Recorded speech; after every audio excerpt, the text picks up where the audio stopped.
If that sounds familiar, you're not broken. You're not bad with money. You're just living without a financial buffer.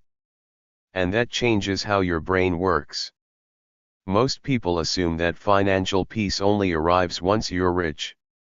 They think you need 6 figures in the bank or $1 million net worth to finally relax. But that belief keeps people stuck, because the truth is far more encouraging. There is a much smaller number that completely changes how you experience money and life. And that number is $10,000. I'm Nick, and I spend an unhealthy amount of time thinking about money, psychology, and why some people seem calm and in control financially while others are constantly stressed, even when they earn decent incomes. If you've ever wondered what money actually changes at different levels, not just on paper but in your head, this video will probably hit home.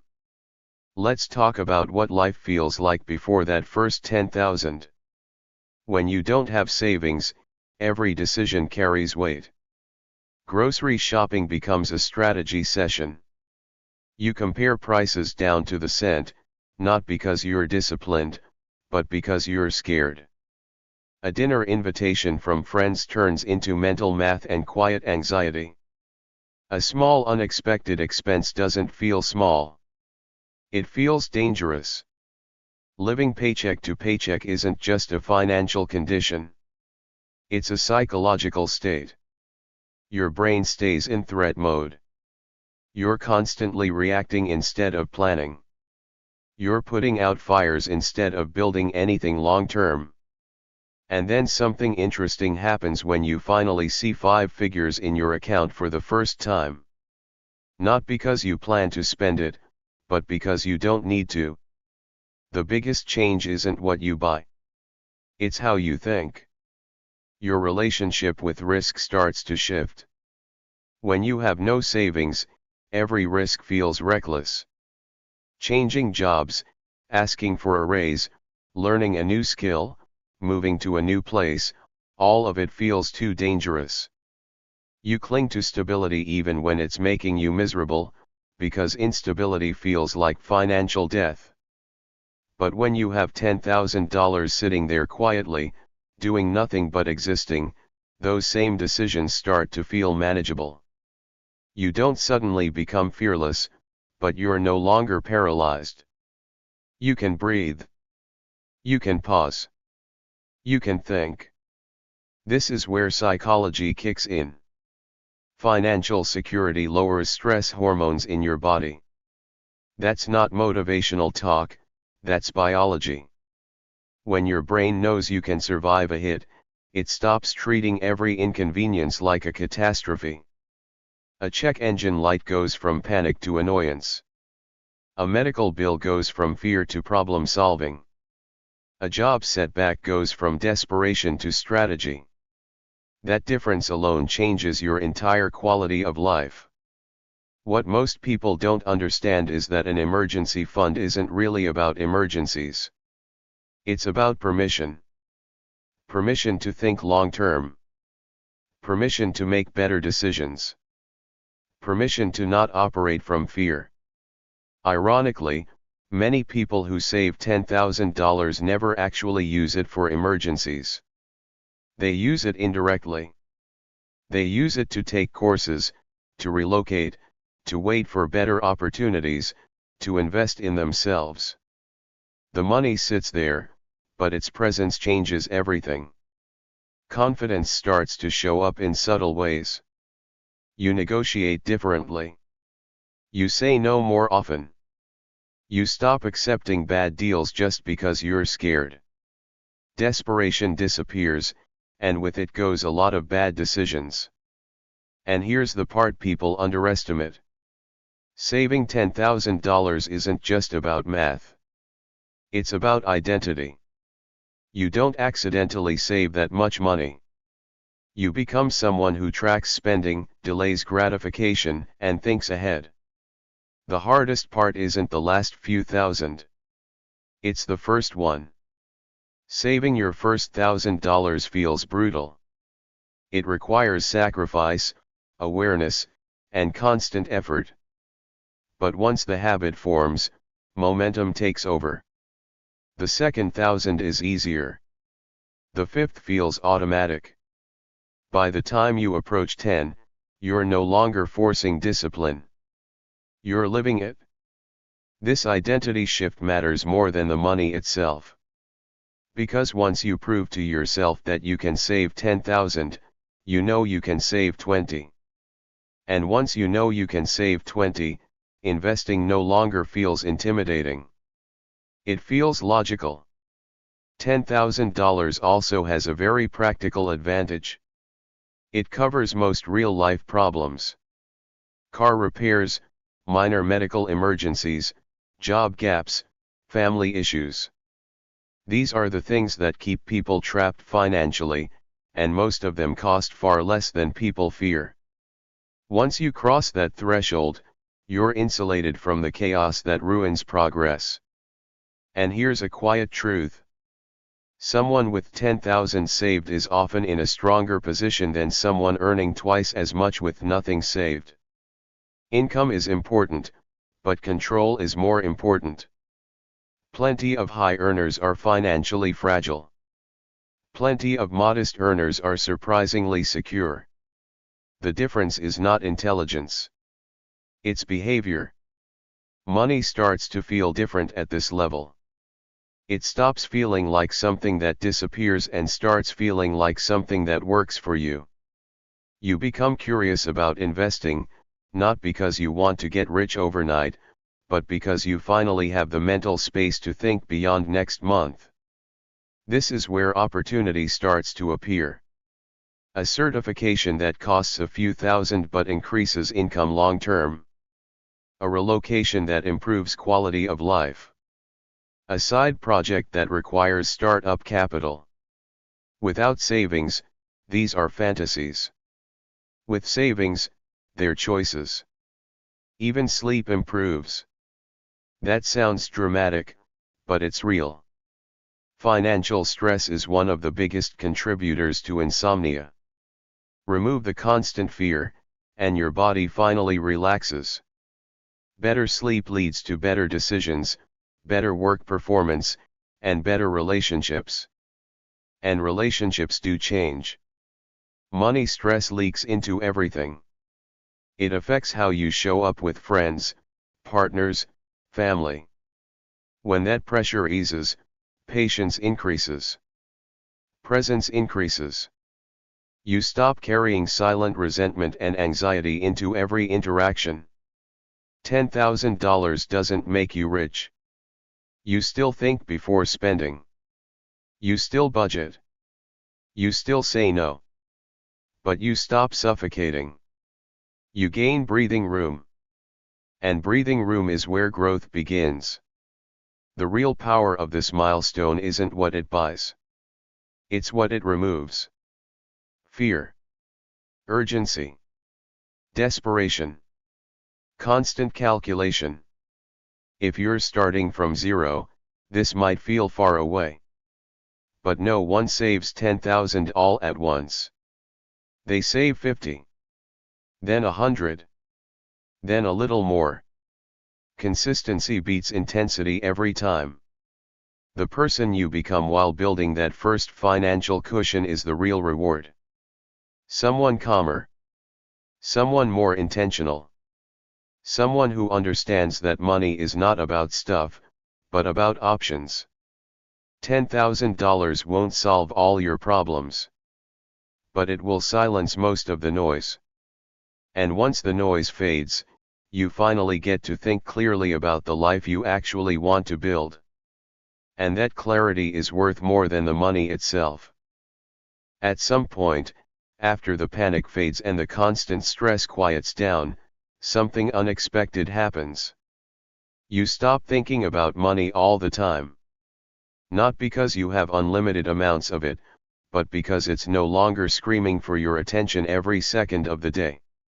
And when money stops being loud, you finally get to hear your own thoughts clearly. This is when people realize that financial security isn't about luxury. It's about silence. It's about the absence of fear. It's about waking up and not immediately checking your bank account like you're bracing for bad news. Before this stage, money dominates your inner dialogue. Every plan comes with an asterisk. Every dream feels conditional. You don't ask, what do I want to do? You ask, what can I afford to do without everything falling apart? But once you build that base, even a modest one, the questions change. You start asking better questions. Questions that point forward instead of backward. What kind of work do I actually want to do?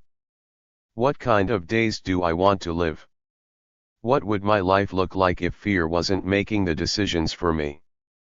And here's the thing most people don't realize. Those questions are expensive. Not in dollars, but in mental space. You can't ask them when your brain is consumed with survival. You need margin. You need room to think. This is why financial progress often looks boring from the outside. It's not flashy. It's quiet. It's repetitive. It's someone making the same good decision over and over, long after the excitement is gone. Consistency doesn't feel heroic. It feels dull. And that's why it works. At this stage, you also start to notice something strange about other people. You realize how many decisions are driven by insecurity. How much spending is emotional. How many choices are made to impress, to cope, to distract. And you stop judging it, because you've been there. You understand now. When people don't feel safe, they look for relief anywhere they can find it. Sometimes that relief comes in the form of shopping, status, experiences they can't really afford. But once you feel safe, those impulses lose their grip. You don't need money to prove anything. You don't need purchases to validate your worth. You begin to understand a quiet truth: real confidence doesn't announce itself. This is also where patience starts to become your biggest advantage. When you're financially fragile, you rush. You chase quick wins. You jump at opportunities without evaluating them properly because waiting feels dangerous. But when you're stable, you can afford to wait. And waiting is powerful. You wait for better jobs instead of taking the first offer. You wait for better investments instead of chasing hype. You wait for clarity instead of forcing decisions. And because you wait, your outcomes improve. Over time, this patience compounds in ways that are hard to explain until you experience it. People start trusting you more. Employers notice you're calm. Opportunities find you instead of the other way around. Not because you're smarter, but because you're not desperate. Desperation is loud. Calm is magnetic. Another shift happens in how you view time. When you're struggling financially, time feels like an enemy. Every day that passes without progress feels like failure. You're constantly behind, constantly catching up. But with stability, time becomes an ally. You understand that progress doesn't need to be immediate to be meaningful. You stop rushing your life. You stop measuring success by speed and start measuring it by direction. Are things improving? Even slowly? Are you more stable than you were last year? Are your decisions aligning better with your values? If the answer is yes, you relax. Because you know momentum doesn't require drama. This is where people start building real wealth, often without realizing it. Not because they found a secret strategy, but because they stopped sabotaging themselves under pressure. They invest regularly. They avoid catastrophic mistakes. They keep their expenses reasonable. They let time do the work. And time, when paired with consistency, is ruthless in your favor.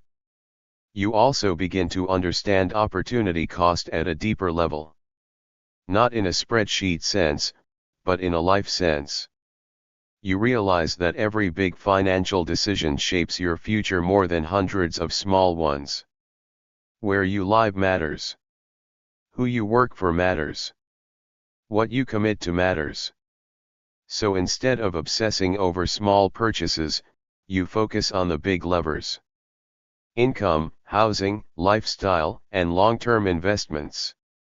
This shift alone puts you ahead of most people. Because most people are exhausted by pennies while ignoring thousands. As your financial confidence grows, something else fades away: envy. You stop comparing yourself to others because you understand that most visible success is financed by debt and stress. You see the cars, the vacations, the lifestyle, and you wonder what the monthly payment looks like. You wonder what the sleep quality is like. You wonder how much pressure is hiding behind the image. And you're grateful for your boring progress. Boring progress pays dividends. At this stage, money becomes boring too. And boring is good. Boring means predictable. Boring means stable. Boring means sustainable. You're no longer chasing excitement. You're building a system. A system where money flows in, expenses stay controlled, investments grow, and stress stays low. And once you have a system, you stop relying on motivation. You don't need to feel inspired to do the right thing. You just do it because it's who you are now. Identity drives behavior. This is the part people never show on social media. The quiet evenings. The spreadsheets. The routine transfers. The decisions that don't look impressive but change everything over decades. This is where freedom is built. Not freedom to spend recklessly, but freedom to choose intentionally. Freedom to say no. Freedom to slow down. Freedom to pivot when needed. Freedom to protect your peace. Eventually, you reach a point where money stops being the main character in your life. It supports the story, but it's not the plot anymore. And that's the real goal. Not wealth for its own sake. Not numbers for ego. But a life where money doesn't control your mood, your sleep, or your self-worth. A life where you wake up calm. Where problems feel solvable. Where the future feels open instead of threatening. That kind of life isn't built overnight. It's built quietly, patiently, one good decision at a time. And if you stay consistent long enough, one day you'll realize you're no longer chasing stability. You're living inside it. And that's when money finally becomes what it was always supposed to be. A tool. A buffer. A background detail. Not a source of fear. Not a source of identity. Just a means to live a life that feels steady, intentional, and free. And that, more than any number in a bank account, is real wealth. There's another quiet shift that happens once money stops being a constant emergency, and it has nothing to do with numbers. It's how you experience uncertainty. Before, uncertainty feels threatening. Not knowing what's coming next keeps you tense, alert, exhausted. Every unknown feels like danger. But when you have a financial buffer, uncertainty starts to feel neutral. Sometimes it even feels exciting. You realize that not everything needs to be planned perfectly. That mistakes don't automatically equal disaster. That life has room for experimentation. This is something people without savings rarely get to experience. They live in a narrow tunnel where every step must be safe, predictable, and reversible. But with stability, the tunnel opens up. You begin to understand that progress doesn't always look like moving forward in a straight line. Sometimes it looks like stepping sideways. Sometimes it looks like pausing. Sometimes it even looks like stepping back temporarily to reposition. And because you're not panicking, you allow yourself to make those moves thoughtfully instead of emotionally. This is where long-term thinking really takes root. You stop asking, what feels good right now, and start asking, what will I be grateful for in 5 years? That question alone changes everything. It changes how you spend weekends. It changes how you choose work. It changes how you approach learning. You become willing to do things that don't immediately pay off, because you trust the process now. You trust yourself. Another thing that quietly disappears is urgency culture. The constant pressure to keep up, to move faster, to optimize every second. When money is tight, urgency feels necessary. When money is stable, urgency often reveals itself as anxiety in disguise. You slow down. And slowing down doesn't make you less productive. It makes you more precise. You stop multitasking your life. You stop chasing every opportunity. You stop confusing movement with progress. Instead, you focus. And focused effort compounds far more efficiently than scattered effort ever will. This is also when people start developing boundaries. Real boundaries. Not just with money, but with time, energy, and attention. When you're financially insecure, boundaries feel dangerous. Saying no feels risky. Turning things down feels irresponsible. But once you're stable, you realize boundaries are protective, not selfish. You don't overextend yourself anymore. You don't say yes out of guilt. You don't trade peace for approval. And that changes how people treat you. You become more respected, more trusted, more valued. Not because you demand it, but because you no longer signal desperation. There's also a deeper emotional shift that happens here. You stop tying your self-worth to your bank balance or your job title. When money is no longer a daily threat, it loses its power to define you. You are no longer your income. You are no longer your expenses. You are no longer your financial mistakes. You're just a person making progress. That separation is incredibly freeing. It allows you to grow without shame. To learn without fear. To improve without self-judgment. And growth without shame is sustainable. At this stage, people often notice that their goals become clearer. Not bigger, but clearer. You stop chasing vague ideas of success and start defining what success actually means to you. Maybe it's flexibility. Maybe it's stability. Maybe it's time. Maybe it's creativity. Money becomes a supporting actor instead of the main character. And because of that, you make smarter decisions with it.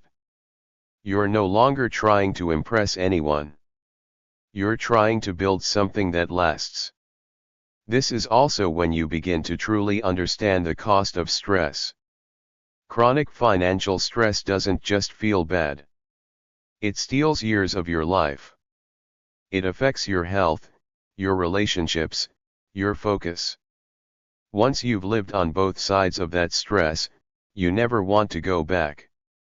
So you protect your foundation. You don't gamble with it. You don't rush it.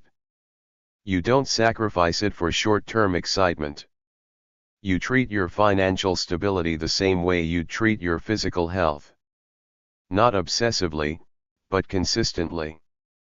Because you've learned something important, stability creates capacity. Capacity to think. Capacity to plan. Capacity to enjoy life. And enjoyment changes too. It becomes quieter. Deeper. Less performative. You don't need everything to be extraordinary. Ordinary days start feeling good. A calm morning. A focused afternoon. An unhurried evening. You stop waiting for life to begin. It already has. Eventually, you realize that many of the things you once thought required more money actually required less stress, more presence, more clarity. And that realization stays with you. No matter how much you earn later. No matter how large your investments grow. You remember what it felt like to struggle. And that memory keeps you grounded. It keeps you intentional. It reminds you that wealth isn't about excess. It's about margin. Margin in your finances. Margin in your schedule. Margin in your mind. And once you have margin, life becomes flexible instead of fragile. So if you're in the middle of building right now, and it feels slow, and it feels quiet, and it feels like nothing dramatic is happening, that's a good sign. You're laying a foundation. And foundations are never exciting to look at. But they determine everything that comes next. Stay consistent. Stay patient. Stay intentional. Because the calm you're building now will support every future version of yourself. And one day, without fanfare, you'll realize that money no longer controls your emotional state. It supports your life quietly, in the background. Exactly the way it should. Imagine this for a moment. It's 3 in the morning. The room is quiet, your phone is face down on the nightstand, and you're staring at the ceiling while your brain runs through a highlight reel of everything that could go wrong financially. Your car could refuse to start. Your laptop could suddenly die. Your boss